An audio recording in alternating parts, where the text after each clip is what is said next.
Hello জনগণ। আচ্ছা, এই দিনটা হচ্ছে দিদির বাড়িতে আইবুড়ো ভাত। তো বেশ শাড়ি পরে সেজে গুজে বেরিয়ে পড়েছিলাম আমরা। এবার বেরোনোর ঠিক সময় দেখছি আকাশটা মেঘ মেঘ করছে। তো যথারীতি ক্যাব ছাড়া গতি নেই। তো ক্যাব ট্যাব করে আমরা পৌঁছে গেলাম দিদির বাড়িতে। টিং টিং দিয়ে বড় ও বাবা লাগছে।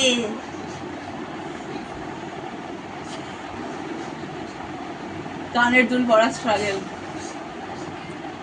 লাইটটা জ্বালিয়ে নাও গো দিদি।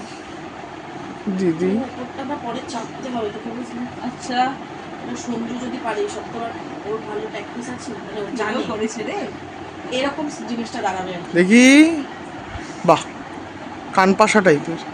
ইয়েস, কান পাশাটা গোল হয়, এটা পুরো এটাকে বলে এটাকে কান, ফুল কান। আচ্ছা, মানে কারো কান ফান কেটে গেলে বাদ হয়ে গেলে কি ভাল লাগছে দেখতে, দেখ না, না। ওপরটা চাপতে হবে, তাই না? না মানে মানে ওর কানের শেপে হয়েছে হ্যাঁ, ব্যাপারটা হ্যাঁ, পুরোটা। না, ভালো লাগছে। আমার এটা এক দেখাতেই ভালো লেগেছিল।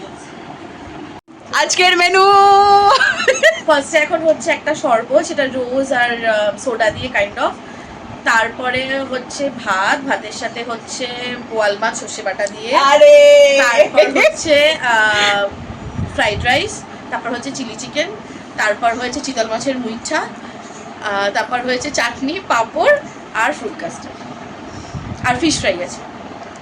বোয়াল মাছগুলো হাতে প্রাণ নিয়ে ঘুরে বেড়াচ্ছিল, কিন্তু আর বাঁচলো না, সব শেষ।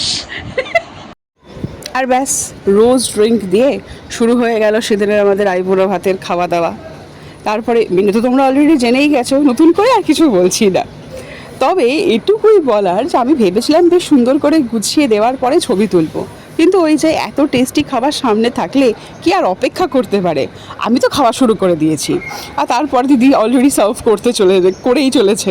আমি খাওয়া শুরু করে দিয়েছি, কারণ ওখানে থেমে থাকা আর কোনো চান্স নেই। আর প্রত্যেকটা খাবার এখন ওনার মুখে লেগে আছে। সঞ্জু টাকা আমার দিকে। আমার সঙ্গে কোনো তাকানো স্টার্টার মেন কোর্স শেষ করে ফ্রুট কাস্টার্ড নিয়ে বসে আমার একটা হ্যাপি ডান্স। উফ, কি আর বলবো, এত ভালো বানিয়েছিল।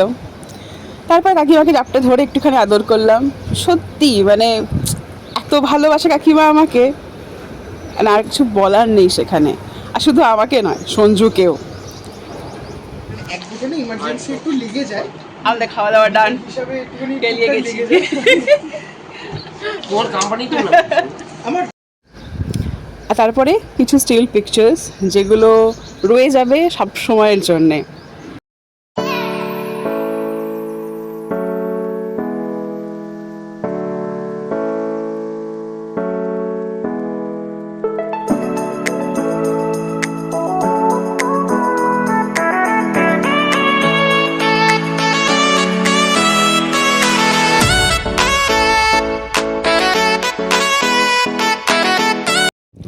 চলো আজকের মতন এই অবধি, বাকিটা পরের ব্লগে। Bye bye.